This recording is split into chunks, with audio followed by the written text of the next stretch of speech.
Hi guys and welcome back. I just want to thank you guys so much for 200,000 subscribers.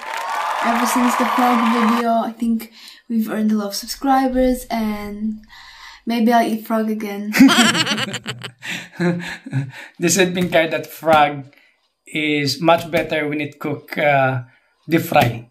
Yeah, I heard that in the comments. Yeah, but anyway guys, we really appreciate your support that we have reached 200 plus subscribers. Yeah, we can't really believe this. Like, wow, one day after that vlog about the eating frog meat, and when we woke up this morning, we have realized we have over 200,000. That we have over 200,000. So I just want to thank you guys who stayed with us so long, so many years, and also thank you to our new subscribers and keep watching us, guys. Yeah, I can't really believe we started vlogging when Sophia was like 5 years old, and now she's turning 13 next year by January. So 2 months. In 2 months, yeah. So you have really stayed through thick and thin despite of all the bashing, and you're really loyal to us. And you have supported us, and we really appreciate that. Thank you so much. Yeah, you've been part of our lives, especially to Sophia and Hannah. Yeah. Yeah. So you have witnessed how we raised her. Hopefully, you will stay longer. Stay for many more years. For many more years. And you'll see more, guys. More adventures to come. Like, we've never expected that we're going. Oops, he's barking, but we never expected to move to Czech Republic. We never expected any of this to happen. We never expected any YouTube channel, our YouTube channel, to blow up, really. Yeah. So we are really happy. Like when we woke up this morning, wow, it's like 200,000 plus subscribers, and yeah, we are so happy about this. So I made fun of Sophia. I think she has to eat more exotic food. More frog. More frog. But the only food I will not eat is insects, rats, or spiders. No. We're not gonna end up that way. Yeah. More adventures to come, and please stay with us and support us. And we'll give you more, guys. Thank you. Thank you so much. Nakakita na ba kayo kung paano ginagawa yung mga baso o yung mga glass containers? Ako, first time kong makakita nito kasama si Hannah at Sophia. So dinayo pa namin itong paggawaan ng mga baso at mga glass containers. So dito ko nalaman na yung mga baso pala, yung mga glass containers, ay gawa pala yan galing sa buhangin. Tinutunaw nila yung buhangin ng mga 24 hours sa pugon na may init na 1,200 degrees Celsius. So kinabukasan, pag tunaw na talaga yung buhangin, doon sila nagsisimulang gumawa ng baso. So mula sa maliit na parang lava ng buhangin, kinukuha nila yon mula sa pugon, at gumagamit sila ng stick na parang may butas na pwede nilang hipan yung parang lava na galing sa buhangin, at lumalaki at para siyang nagiging lava na bato. Pag ihip nila, lumalaki, hinuhurma, at sa hurmahan din, doon nila ginagawa yung paghurma ng baso. Katulad yan, hinuhurma na yung baso.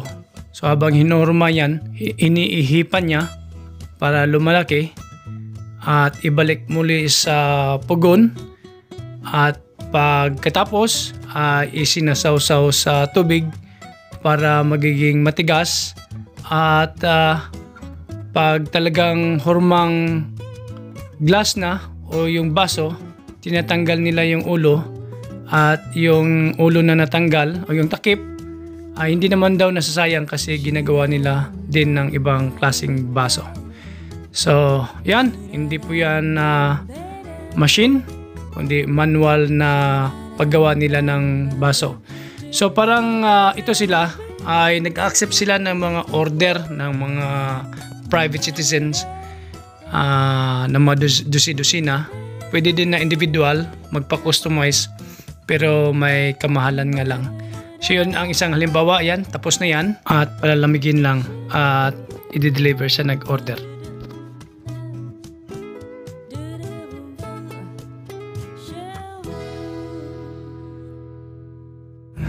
So ito yung mga nagawa na nila, oh. Yan. Manginginom ka ng beer, magpa-customize ka ng sarili mong mug, oh.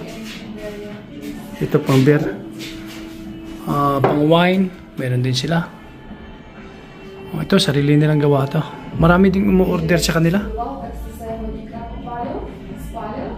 Mga classic talaga, hindi sila yung factory na machine. Talagang dito manual. Ito lang yung sadya namin dito. Pinuntahan namin tong gumagawa ng glasses. Malayo ito sa Opava, mga 1 hour and 15 minutes drive. So yan, nakita natin yung proseso ng paggawa nila ng glasses. Siya nang mas excited, kaya siya talaga ang nagpupursige na pumunta rito. Nag-day off pa siya ng 1 day. Anyway, bayad naman yung day off niya. So, yan. Ganda talaga sa lugar na to rito, oh. Talagang nasa bundok ka na.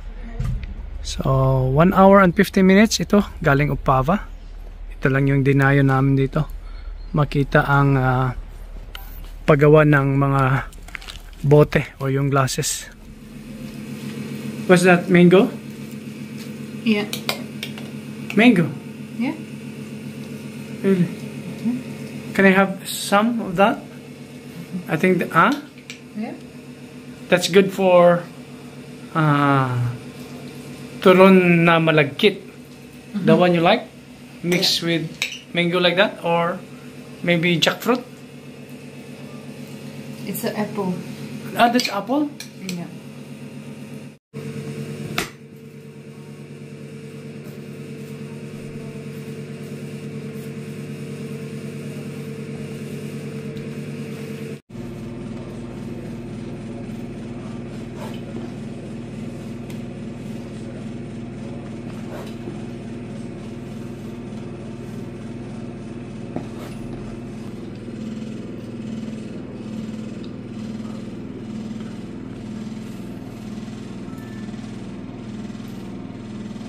How many minutes in the oven? Don't know, maybe 15 to 20. Wow. That's another batch. So, ayos na siguro to. Yeah. So how do you call this? Apple pie. Apple pie?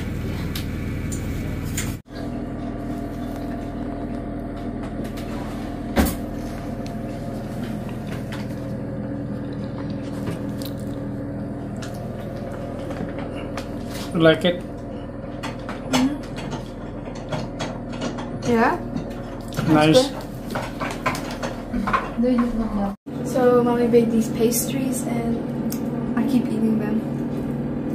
I think you finish all tray. The No, one really. here you finish all? Oh my, that's a lot.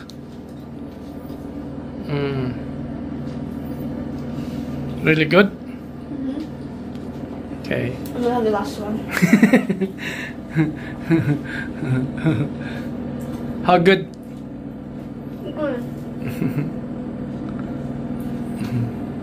I think pop pastry is your favorite, right? Versus ice cream. Yeah.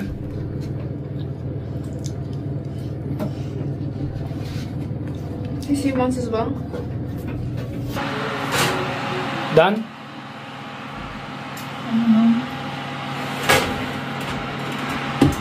More? Yeah, a little more. Nag-snow na. Nag-snow na. Winter na. Right, and try to throw. Pero hindi pa gaanong kalakasan. But I'm gonna try to snowball over. Oh my. Okay, didn't run Yeah. very well, but Yeah. Oh, sisi, kinakain niya yung snowball. Yan, nag-snow na, oh. Oh my. Oh my. O hindi pa ganong kalakasan ang snow. So, pero unti-unti na to mag-snow. Pero sa totoo lang, ayaw ko ng snow. Sa totoo lang. What I do is Pinka, you are not feeling cold? I'm fine, I got it. Okay, Dad. Okay, let's go. Let's go. Let's get in. Okay. Dudumi ata si Sisi. Kaya lang nag-i-snow na. Nadulas pa si Sofia dun. Okay, just what you see. We need to make sure that she poop.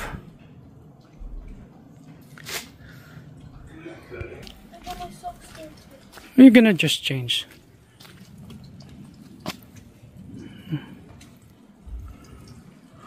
Are you okay? Yeah, I'm fine. Why did you step on this? I stepped on the grass. Okay. Go a little bit farther. So she would poop.